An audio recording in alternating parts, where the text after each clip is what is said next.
Hey everyone, it is late at night and I am Norman. Homages are kind of a divisive subject.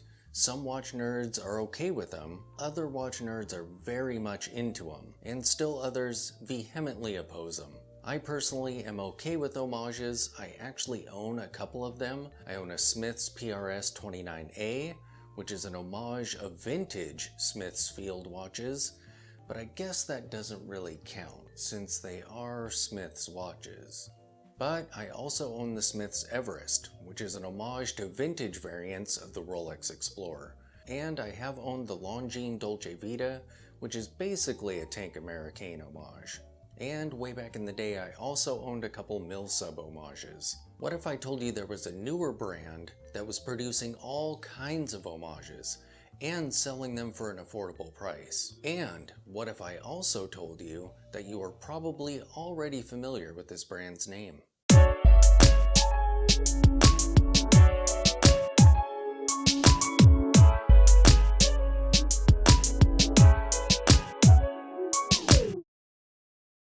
San Martin is a young brand based out of China.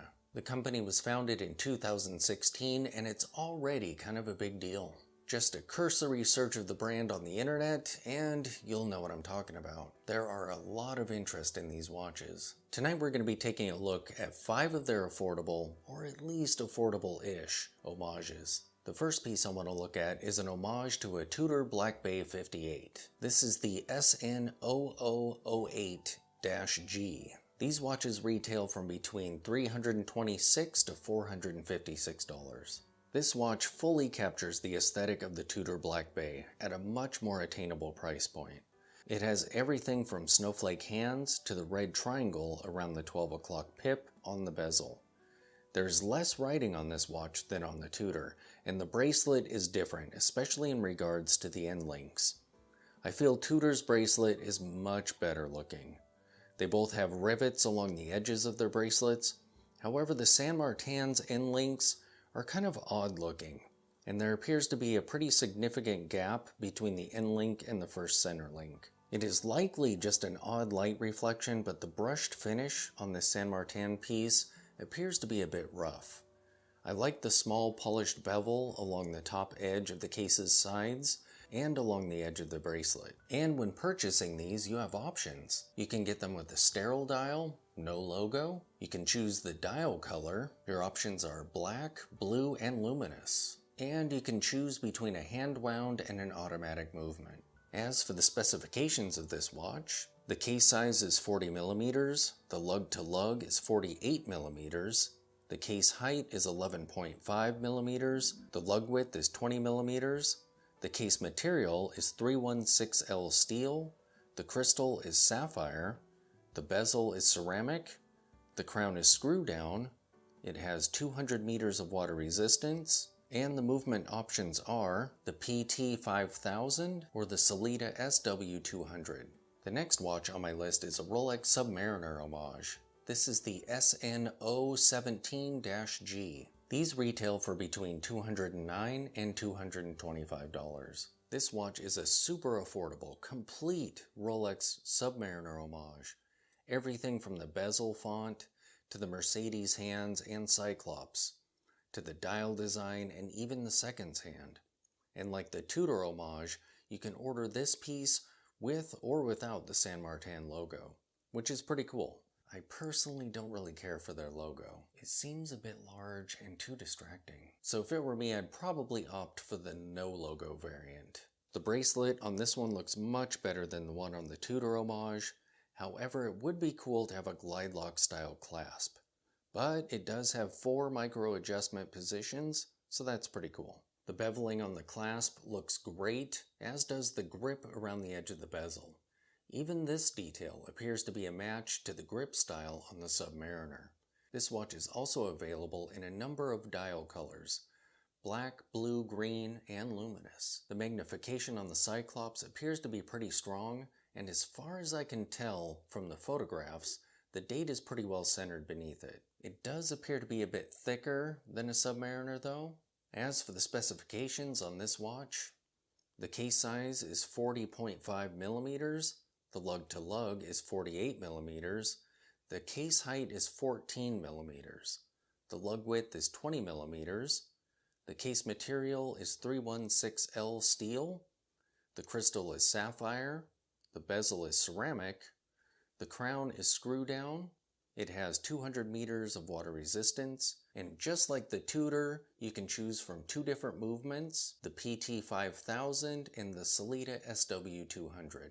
Next up is a Rolex Explorer 1016 Homage. This is the SN021-G. This retails from between $299 and $430, for right around the same price point as the Smith's Everest, but much easier to obtain. You can get San Martin's homage to the same Explorer. Just as with their other homages, San Martin absolutely nails the aesthetic they're going for. And just like the Tudor homage, you can choose between hand winding or automatic movements. However, with this piece, there are a number of logo options. You can go for the applied hexagonal logo, a printed hexagonal logo, printed text, printed cursive text, and no logo. I really appreciate it when watch brands give customers options when they're purchasing watches.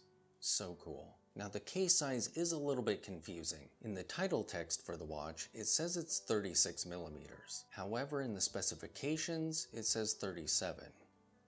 I'm guessing it's actually 36, but I could be wrong. The bracelet appears to be the same or very similar to the one used on the Submariner homage. It's difficult to tell from the photos, but I'm not sure this bracelet has enough taper for this aesthetic.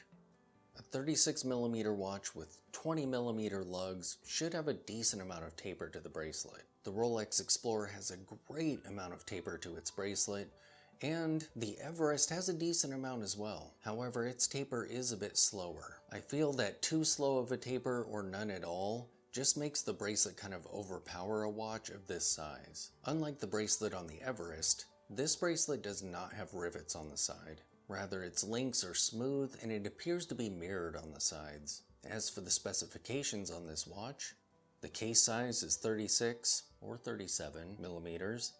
The lug-to-lug is 45 millimeters. The case height is 11 millimeters. The lug width is 20 millimeters. The case material is 316L steel. The crystal is sapphire. The crown is screw down. It has 100 meters of water resistance. And once again, you can choose from the PT5000 or the SW200 movements. Next up on my list is a Nautilus Homage. This is the SN0076G. It retails for $299 to $446. This appears to be a great homage to the Nautilus. I'm kind of sad that unlike many of their other pieces, this one cannot be purchased without the huge bright logo. You can choose the movement type and the dial color, but you're stuck with the logo. They really nailed the aesthetic with this piece. The dial works great, the bracelet looks good, and it has 200 meters of water resistance. You can get this watch with either a black or a blue dial. As for the specifications on this watch, the case size is 42 millimeters, the case height is 11 millimeters, the lug width is 13 millimeters due to that integrated bracelet. The case material is 316L steel. The crystal is sapphire. The crown is screw down, and it has a water resistance of 200 meters. And you have the same two movement options available to you. The last watch that I want to talk about tonight is an Omega Seamaster homage. This is the SN051-G, and it retails for $248. I love the look of the old Seamasters that this piece is an homage of. I'm not familiar with the reference numbers or other details of that lineage yet, but they look so great. Pieces like this actually really elevate my impression of this brand. No wonder there's so much interest in this company. But why, oh why, go with 21 millimeter lugs? And the case is pretty thick at 14 millimeters. However, in looking at photographs, it doesn't appear to come off that thick. So maybe the numbers on paper don't really matter. As for the specifications on this watch, the case size is 39.5 millimeters. The lug-to-lug is 48 millimeters. The case height is 13.5 millimeters. Okay, so not 14. 13.5. The lug width is 21 millimeters. The case material is 316L steel. The crystal is sapphire, the crown is screw down, and the water resistance is 200 meters. So there you have it, 5 brilliant homages by a company that really has a lot of interest on the internet. Thanks for watching.